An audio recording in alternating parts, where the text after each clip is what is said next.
In 2008, 58% of young people leaned Democratic. 2012, 53%. And in the last two major election years, that percentage held steady at 55%. But in 2023, that number dipped below 50% for the first time since 2005. And you'll notice right here, they've started to lean more Republican. And that's partly because of one specific group: young men. Young men have increased their support of the Republican Party from 35% to 48%, a 13 percentage point increase in just 7 years. And this is a new trend. While 2020 exit polls show that young men backed Biden by 15 percentage points, a February 2024 Wall Street Journal poll found they favored Trump by 14 percentage points. And this loss of young male voters is a major issue for the Democratic Party going into November. The question now, can Kamala Harris bring some back?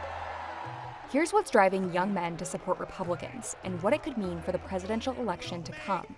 America great again. When we ask young voters, what issue is most important to you when you go to cast a vote? Among young men, it's the economy. Among young women, it's abortion.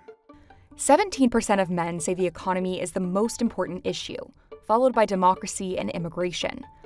Whereas for young women, the top issue is abortion, by a lot. Why is this happening? Well, we put the reasons into two different buckets. One is the life experiences that young men and young women are having. Those life experiences are diverging. Young men without a college degree have seen the greatest decline in labor force participation. Meanwhile, a record 87% of college-educated women are in the workforce. And today, women make up 60% of college graduates. This division that we're seeing between young men and young women, it goes beyond who they're going to vote for Congress or president.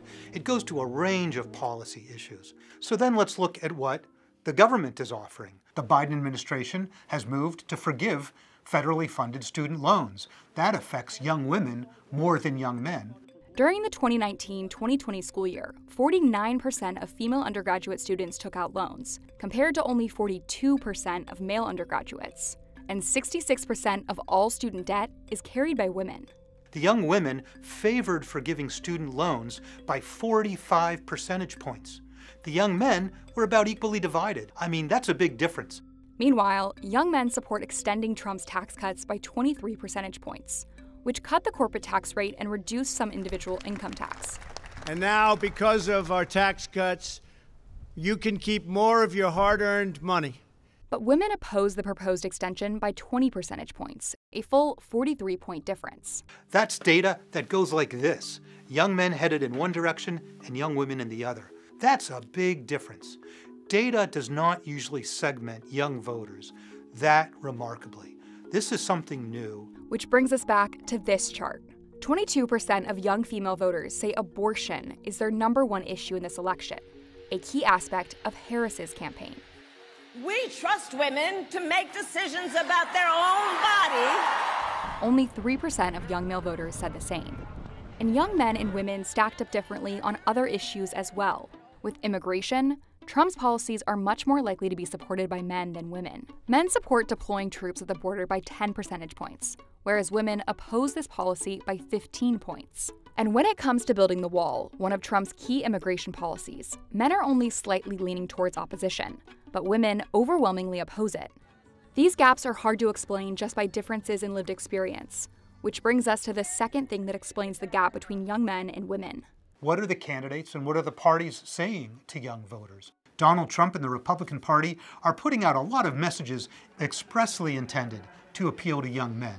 Donald Trump has gone to Ultimate Fighting Championship matches. He recently appeared on the podcast of Logan Paul.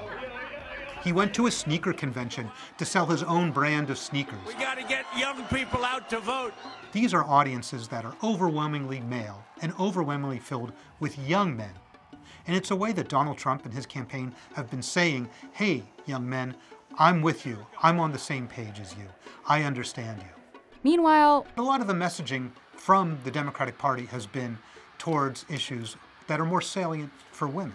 When I am President of the United States, I will sign into law the protections for reproductive freedom. So what does this mean for November?